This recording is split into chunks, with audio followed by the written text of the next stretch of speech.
आज हम लोग बिहार स्पेशल के कुछ महत्वपूर्ण क्वेश्चन को देखने वाले हैं। बिहार स्पेशल के, ठीक है, जो बिहार के किसी भी एग्जाम में यहाँ से क्वेश्चन डायरेक्ट देखने को मिल सकता है, जैसे कि बीपीएससी,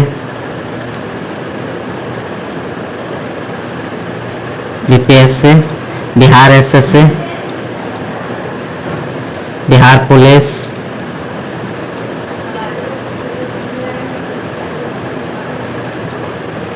बिहार एसआई,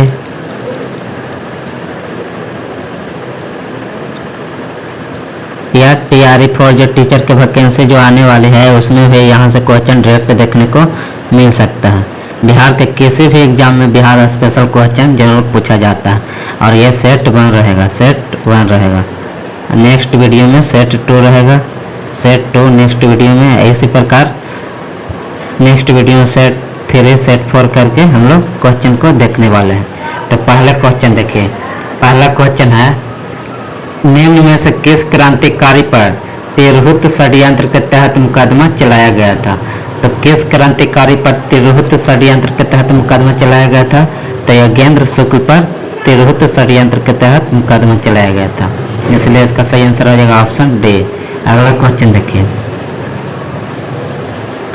अगला क्वेश्चन है, औपनिवेशिक अर्थशास्त्र के सिद्धांत को सर्वप्रथम किसके द्वारा प्रतिपादित किया गया था? औपनिवेशिक अर्थशास्त्र के सिद्धांत को सर्वप्रथम दादा भाई नौरोजी द्वारा प्रतिपादित किया गया था, दादा भाई नौरोजी द्वारा, इसीलिए इसका सही आंसर हो जाएगा ऑप्शन ए, दादा भाई नौरोजी द्वारा। अगला क्वेश्चन देखिए, अगला क्वेश्चन है, चंपारण आंदोलन के दौरान महात्मा गांधी को जब ब्रिटिश हुकूमतों द्वारा चंपारण छोड़ने का आदेश निर्गत हुआ तो उस समय गांधी जी चंपारण के किस गांव का दौरा कर रहे थे? तो उस समय गांधी जी चंपारण के चंद्रहिया गांव का दौरा कर रहे थे, इसलिए इसका सही आंसर हो जाएगा ऑप्शन बी, चंद्रहिया गांव का। चंपारण आंदोलन के दौरान जब महात्मा गांधी को चंपारण छोड़ने का अंग्रेज द्वारा आदेश दिया गया, उस समय महात्मा गांधी चंद्रहिया गांव का दौरा कर रहे थे। अगला क्वेश्चन देखिए, अगला क्वेश्चन है, रौलेट एक्ट के विरोध में किस तिथि को संपूर्ण बिहार में हड़ताल का आयोजन किया गया था? तो रौलेट एक्ट के विरोध में 6 अप्रैल 1919 को पूरे बिहार में हड़ताल का आयोजन किया गया था, इसलिए इसका सही आंसर हो जाएगा ऑप्शन ए, 6 अप्रैल 1919 को। अगला क्वेश्चन देखिए, अगला क्वेश्चन है, बिहार राज्य हस्तकरघा एवं हस्तशिल्प कला निगम की स्थापना कब हुई थी? तो बिहार राज्य हस्तकरघा एवं हस्तशिल्प कला निगम की स्थापना 1974 को हुई थी, 1974 को, जो कि ऑप्शन बी में दिया गया है, इसलिए इसका सही आंसर हो जाएगा ऑप्शन बी, 1974। अगला क्वेश्चन देखिए, अगला क्वेश्चन है, 1857 के क्रांति के प्रभाव से 1857 के क्रांति के प्रभाव से निम्न में से कौन सा जिला अप्रभावित रहा था?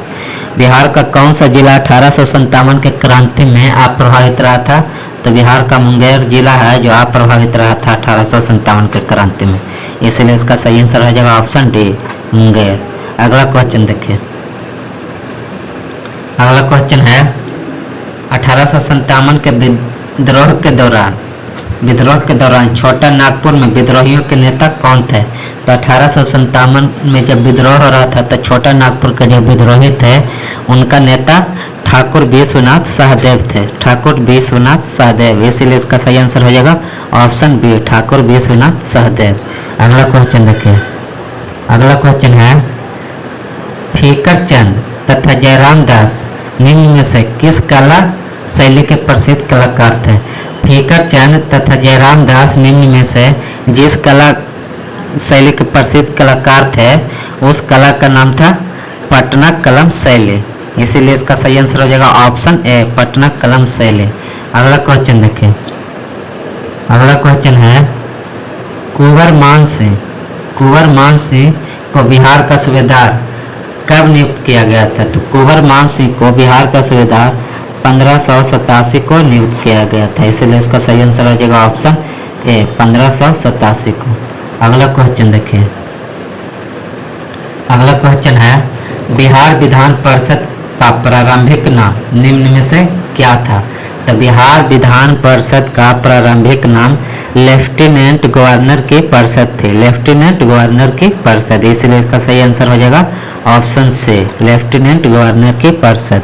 बिहार विधान परिषद का प्रारंभिक नाम लेफ्टिनेंट गवर्नर की परिषद थे। अगला क्वेश्चन देखिए, अगला क्वेश्चन है, जिला परिषद के एक सदस्य का चुनाव, जिला परिषद के एक सदस्य का चुनाव कितने आबादी पर किया जाता है?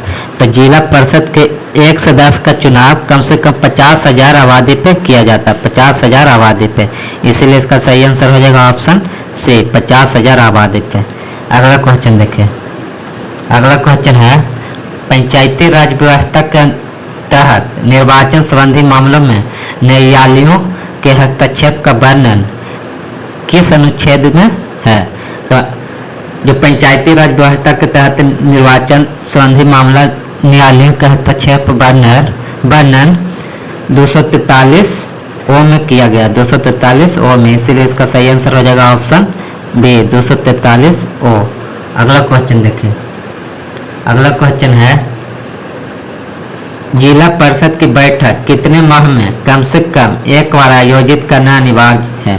तो जिला परिषद की बैठक कम से कम 3 महीनों में एक बार आयोजित करना अनिवार्य होता है, 3 महीनों में एक बार आयोजित करना अनिवार्य होता है, इसलिए इसका सही आंसर हो जाएगा ऑप्शन से, 3 माह। अगला क्वेश्चन देखिए, अगला क्वेश्चन है, प्राचीन बिहार में ग्राम सभा के मुखिया को किस नाम से जाना जाता था? तो प्राचीन बिहार में ग्राम सभा के मुखिया को ग्रामीण या ग्रामीण प्रधान के नाम से जाना जाता था, ग्रामीण या ग्रामीण प्रधान के नाम से। अगला क्वेश्चन देखिए, अगला क्वेश्चन है, बिहार के दक्षिणी सीमांत पठारी प्रदेशों में किस तरह की चट्टानें पाई जाती हैं? तो बिहार के दक्षिणी सीमांत पठारी प्रदेश में ग्रेनाइट चट्टान भी पाई जाती है, नीस चट्टान भी पाई जाती है, शिस्ट चट्टान भी पाई जाती है, यानी कि इसका ऑप्शन हो जाएगा, आंसर हो जाएगा ऑप्शन डी, इनमें से सभी चट्टानें पाई जाती है। अगला क्वेश्चन देखिए, अगला क्वेश्चन है, उत्तरी बिहार के मैदान को कितने नदी बेसिन में विभाजित किया गया है? तो उत्तरी बिहार के मैदान को 7 नदी बेसिन में विभाजित किया गया है, 7 नदी बेसिन में, इसीलिए इसका सही आंसर हो जाएगा ऑप्शन से, 7 नदी बेसिन में उत्तरी बिहार के मैदान को विभाजित किया गया है। अगला क्वेश्चन देखिए, अगला क्वेश्चन है, सकरी नदी जिसका उद्गम हजारीबाग का पठार है, सकरी नदी जिसका उद्गम हजारीबाग का पठार है, यह नदी किस जिले से होकर बिहार में प्रवेश करती है? जो सकरी नदी है उसका उद्गम हजारीबाग का पठार है, और जब बिहार में प्रवेश करती है तो सबसे पहले बिहार के कौन सा जिला में प्रवेश करती है? तो सबसे पहले बिहार के नवादा जिला में प्रवेश करती है, इसीलिए इसका सही आंसर हो जाएगा ऑप्शन बी, नवादा जिला। अगला क्वेश्चन देखिए, अगला क्वेश्चन है, निम्नलिखित में से कौन सा जिला धारवाड़ चट्टानों के अंतर्गत नहीं आता है? तो धारवाड़ चट्टानों के अंतर्गत कौन सा जिला नहीं आता है? गया आता है धारवाड़ चट्टानों के अंतर्गत, जमुई भी आता है और नवादा भी आता है, और रोहतास जिला है जो धारवाड़ चट्टानों के अंतर्गत नहीं आता, इसीलिए इसका सही आंसर हो जाएगा ऑप्शन डी, रोहतास। रोहतास जिला है जो विंध्यन समूह के चट्टानों के अंतर्गत आते हैं, विंध्यन समूह की चट्टान के अंतर्गत, इसीलिए इसका सही आंसर हो जाएगा ऑप्शन डी, ऑप्शन डी है जो धारवाड़ चट्टानों के अंतर्गत नहीं आता है। अगला क्वेश्चन देखिए, अगला क्वेश्चन है, लघु परियोजना, लघु सिंचाई परियोजना कहलाती है, यानी कि कितने हेक्टेयर तक की सिंचाई क्षमता वाली जो परियोजना होती है वो लघु सिंचाई परियोजना के अंतर्गत आती है। तो 2000 हेक्टेयर तक की सिंचाई क्षमता वाली परियोजना लघु सिंचाई परियोजना के अंतर्गत आती है, इसीलिए इसका सही आंसर हो जाएगा ऑप्शन ए। अगला क्वेश्चन देखिए, अगला क्वेश्चन है, बिहार में पर्वत पदीय मिट्टी के विस्तार को क्या कहा जाता है?